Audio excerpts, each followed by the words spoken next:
Hi everyone. तो algebra के paper के लिए क्या स्ट्रेटजी है? तो आपने जो है मैं इसके पीडीएफ दूंगी।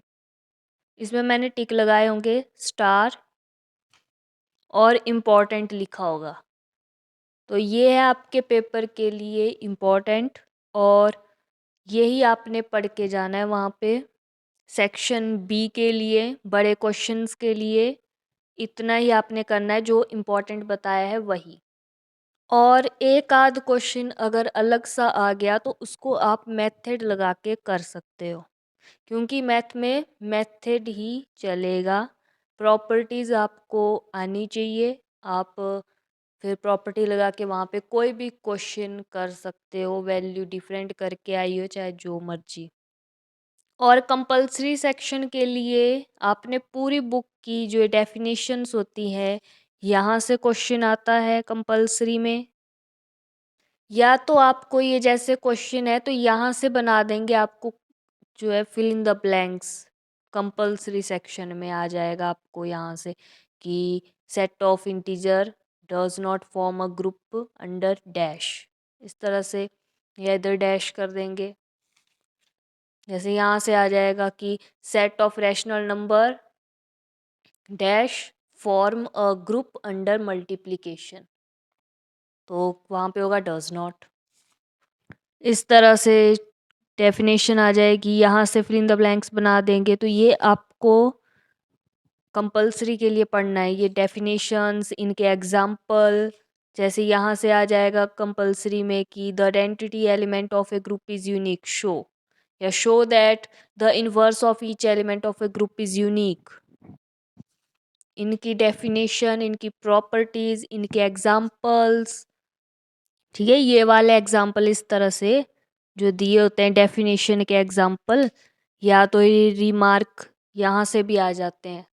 तो आपने जो है कंपलसरी के लिए जो स्टार्टिंग में इंफॉर्मेशन दी होती है ये पढ़नी होती है, और इनकी प्रॉपर्टीज़, इनके एग्जाम्पल, रिमार्क पूरी बुक के। और जो सेक्शन बी है उसमें यूनिट वाइज आपसे क्वेश्चन पूछे जाते हैं बड़े, तो उनके लिए आपने ये सिर्फ इम्पोर्टेंट और स्टार वाला करना है। इससे ही आपका पेपर हो जाएगा। और एक आध क्वेश्चन वहाँ पे अलग आ जाए तो वहाँ पे मेथड लगा के उसको करके आ जाना है, पर पूरा पेपर करके आना है। मेथड लगा के मतलब प्रॉपर्टीज़ लगा के उसको पूरा सॉल्व करके आ जाना है, पूरा पेपर करके आना है। क्वेश्चन गलत होगा लेकिन तब भी उसको सॉल्व करके आ जाना है। क्वेश्चन पेपर में कई बार हो जाती है गलती क्वेश्चन में, तब भी उसको करके आ जाना है, छोड़ना नहीं है। और अब आपकी यूनिट में किस तरह से चैप्टर्स डिवाइड है, तो जो यूनिट 1 है उसमें आता है आपका फर्स्ट चैप्टर, और साइक्लिक ग्रुप वाला जो टॉपिक है वो थर्ड चैप्टर में है। तो ये फर्स्ट चैप्टर में ऐड होगा, मतलब यूनिट 1 में पूछा जाता है ये वाला, इधर है ये थर्ड चैप्टर में कर दिया है इसको, लेकिन ये फर्स्ट यूनिट में पूछा जाता है फर्स्ट चैप्टर के साथ। और यूनिट 2 है उसमें ऑर्डर ऑफ एन एलिमेंट, ये जो टॉपिक है ये फर्स्ट चैप्टर में, लेकिन उसको फर्स्ट यूनिट में भी पूछा जाता है और यूनिट 2 में भी पूछा जाता है सेकंड चैप्टर के साथ, ऑर्डर ऑफ एन एलिमेंट वाला जो टॉपिक है वो, और उसके एग्जाम्पल्स। मतलब दोनों यूनिट में पूछे जाते हैं, तो आपने ये तो करना ही करना है। उसके बाद आती है आपकी यूनिट 3, उसमें आता है नॉर्मल सब ग्रुप से लेके होमोमॉर्फिज्म तक, ये दो। इन दोनों में आपको चॉइस है, आप कोई एक करना, फोर्थ चैप्टर करना या तो थर्ड चैप्टर का नॉर्मल सब ग्रुप और कम्यूटेटिव सब ग्रुप, कोशेंट ग्रुप्स, ये 3 करने, या तो फिर ये 3 नहीं करने तो होमोमॉर्फिज्म वाला चैप्टर करना है। और यूनिट 4 में आपका आता है रिंग और सब रिंग, तो इन दोनों में भी आपको चॉइस है, कोई एक आप कर सकते हो। अब ये है मैथ का पेपर। तो मैथ में लगती है प्रॉपर्टीज़, भाई सॉल्व भी करना है। तो क्वेश्चन को ना मतलब कर दिया जाता है, जैसे ये है तो इनको मिक्स करके दे देंगे। साइक्लिक ग्रुप वाला दे दिया abelian and non abelian group वाले क्वेश्चन के साथ, ऐसा कर देते हैं कुछ भी। तो आपको जो है यूनिट 1 के लिए फर्स्ट चैप्टर करना है और साइक्लिक ग्रुप करना है, ठीक है। और यूनिट 2 के लिए आपको सब ग्रुप, कोसेट्स, ये वाला चैप्टर करना है।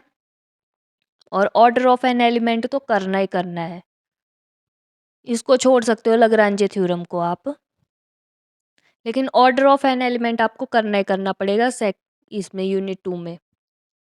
क्योंकि पेपर में ऐसा होता है कि यहाँ तक देते हैं ना, और दूसरे पार्ट के क्वेश्चन में लाग्रांजे थ्योरम और यहाँ से दे देते हैं क्वेश्चन।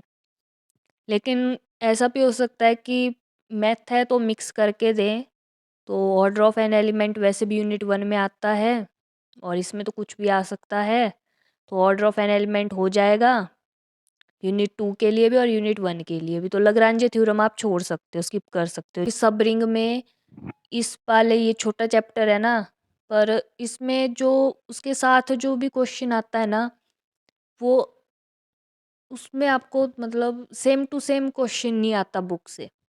जैसा बुक में क्वेश्चन है तो वैसा दे, उसमें आपको दिमाग लगाना पड़ेगा। या तो इस तरह का क्वेश्चन भी आता है, जैसे ये है इस तरह से कि prove that the sum and product of two ideal is again an ideal. तो ये आपको फिर समझ होनी चाहिए भाई, इस तरह से होगा। और आती तो थ्योरम्स ज़्यादा है। और जैसे ये क्वेश्चन है ना, इसको भी मतलब अलग तरीके से पूछा जाता है। ये जो थ्योरम है इसको थोड़ा सा घुमा फिरा के पूछेंगे, लेकिन आंसर यही होगा। तो समझ गए क्या करना है। यूनिट 1 में कंप्लीट ही पढ़ना है ग्रुप और साइक्लिक ग्रुप्स, और यूनिट 2 के लिए सब ग्रुप पढ़ना है। कोसेट्स, लाग्रांजे थ्योरम स्किप कर सकते हो, और ऑर्डर ऑफ एन एलिमेंट वाला पढ़ना ही पढ़ना है, ये वाला। और इसमें आपको चॉइस है जो आपको ठीक लगता है। और यूनिट 4 में जो एचपीयू वाले हैं वो तो बेटर है कि 5th चैप्टर ही करो। क्यों, इसमें जो है आपने ऐसे रिस्क लेना, एक क्वेश्चन के लिए एक ही क्वेश्चन हो पाएगा, आधों से हो ही नहीं पाएगा, दिमाग ही नहीं चलेगा। तो एचपीयू वाले 5th चैप्टर करें, रिंग वाला। और जो एसपी वाले हैं वो कर सकते हैं इन दोनों में से कोई एक, क्योंकि आपका फर्स्ट टाइम पेपर होगा, आपको थोड़ा सेम टू सेम पूछे इस चैप्टर का थ्योरम वगैरह एग्जाम्पल।